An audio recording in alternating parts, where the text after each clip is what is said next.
మాటిచ్చిన ప్రకారంగా, యోనాతానుకు మాటిచ్చిన ప్రకారంగా దావీదు ఏం చేసినాడంటే కుంటోని తీసుకొచ్చి ఎక్కడ కూర్చోబెట్టాడు తెలుసా?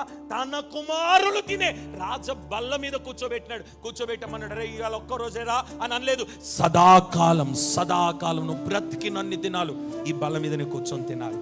నీ పక్కన ఒక మురికి బట్టేసుకొని కూర్చుంటేనే నువ్వు అసహ్యపడుతున్నావే, అలాంటి రాజు గారు ఇప్పుడు తీసుకొచ్చి ఎక్కడ కూర్చోబెట్టినాడండి? రాజకుమారులతో కూర్చోబెట్టినాడు. అంటే ఏ ఘనతనిచ్చినాడో తెలుసా? యోనాతాను లేకపోయినా నా స్నేహితుని కుమారుడు రాజస్థానంలోనే కూర్చోవాలి. ఇదండి దావీదు కోరిక.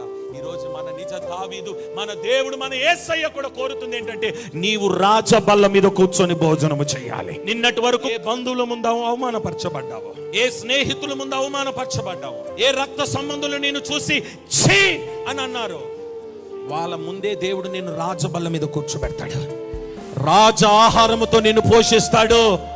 రాజును చూసినట్టుగా నిన్ను చూస్తాడు.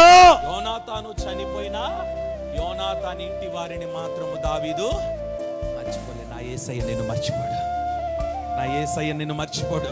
ఇప్పుడున్న పరిస్థితులు చూసి కంగారు పడిపోవద్దు. ఇప్పుడున్న ఆర్థిక పరిస్థితులు చూసి భయపడిపోవద్దు. ఇప్పుడున్న ఇబ్బందులు చూసి ఏంటి నా పరిస్థితి అని కంగారు పడిపోయి కలవరపడిపోవద్దు. ప్రభు నీతో చెప్తున్నాడు, నీ కొరకు సింహాసనం, స్థానం, కుర్చీ, టేబుల్, ఆహారం రెడీ అవుతుంది, రెడీ అవుతుంది, రెడీ అవుతుంది, రెడీ అవుతుంది, రెడీ అవుతుంది, రెడీ అవుతుంది, రెడీ అవుతుంది. నేను తీసుకొచ్చి దాంట్లో కూర్చోబెట్టడమే ఆలస్యం.